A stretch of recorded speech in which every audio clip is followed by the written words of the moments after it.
বেতন বৃদ্ধির দাবিতে মধ্যমগ্রাম পুরসভায় তীব্র উত্তেজনা। মঙ্গলবার বিক্ষোভে সামিল হন মধ্যমগ্রাম পুরসভার নির্মল প্রকল্পের কর্মী, সাফাই কর্মী, গাড়ির চালক ও হেল্পাররা। এদিন পুরসভার মূল ফটক আটকে দিয়ে বহু কর্মী বিক্ষোভ দেখান। অভিযোগ, দীর্ঘদিন ধরে একইভাবে কাজ করলেও বেতন অত্যন্ত কম এবং এখনো পর্যন্ত পিএফ সহ বিভিন্ন সামাজিক সুরক্ষার সুবিধা থেকে তারা বঞ্চিত।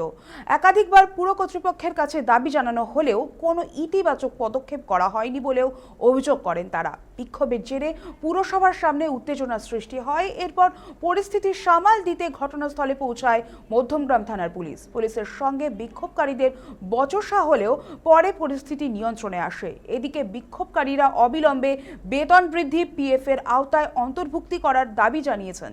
তবে এই ঘটনায় মধ্যমগ্রাম পুরসভার পক্ষ থেকে কোনো প্রতিক্রিয়া পাওয়া যায়নি।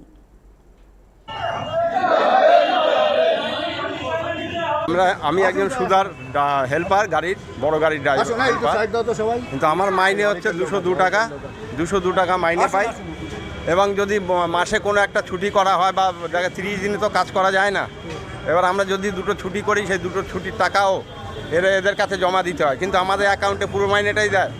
30 দিনে মাইনে দেয়, সেই মাইনের থেকে 2 দিনের টাকাটা এদের হাতে তুলে দিতে হয়। এই টাকাটা ওরা কোথায় নেয় বা কী করে, কোন জায়গায় খাটায়, আমরা এটা জানতে চাই। আর আমাদের একটু মাইনে বাড়ালে ভালো হয়। 202 টাকা রোজ 8 ঘন্টা ডিউটি করি, প্রচুর পরিশ্রম করি, কিন্তু আমাদের মাইনেটা যা, তাতে আমাদের সংসার চালানো খুবই কঠিন ব্যাপার হয়ে গেছে। কারণটা হলো আমাদের কিছু সুদার ড্রাইভারদের মাইনে বাড়িয়েওনি এবং মাইনে অনেক দিন হয়ে গেছে, মাইনেটা দিচ্ছে না। 15-20 তারিখ হয়ে যাচ্ছে, মাইনে এখনও পাইনি। সেই কারণে আজকে আন্দোলন। আমাদের সবাই মিলে পৌরসভার অস্থায়ী কর্মী এবং সুদার ড্রাইভার হেল্পার সবাইকে নিয়ে এই আন্দোলনটা হচ্ছে। আর কোনো ইএসআই ইপিএফ কিছুই চালু হয়নি সুদার ড্রাইভারদের।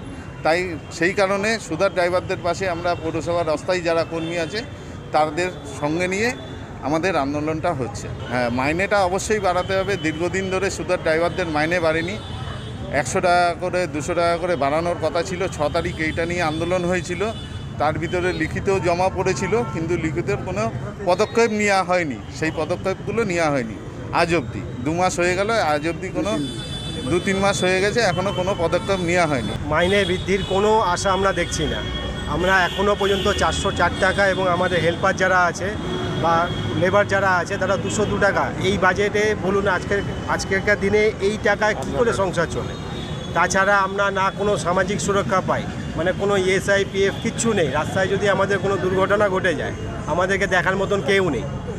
আমরা এতদিন ধরে কাজ করছি, এতবার করে আমরা এনাদেরকে এই অভিযোগটা জানাচ্ছি, কিন্তু আমাদের কথা কেউ কোনো কর্ণপাতই করছে না। খালি আমাদের আশ্বাস দেওয়া হচ্ছে আজ হবে কাল হবে দেখছি, এইভাবেই আমাদেরকে জ্বালিয়ে যাচ্ছে, কিন্তু আমাদেরকে নিয়ে কোনো শুনাই হচ্ছে না। এই একজন আছে কর্মী যারা 4 বছর 5 বছরের ওপরে কাজ করছে, কিন্তু তাদেরও এখনো পর্যন্ত কোনো সুরাহা করা হয়। আপনারা যেসব দাবি নিয়ে এসেছেন সেসব দাবি যদি মানা না হয় তাহলে যতক্ষণ মানা হবে না আমরা কাজ এইভাবে বন্ধ রাখবো।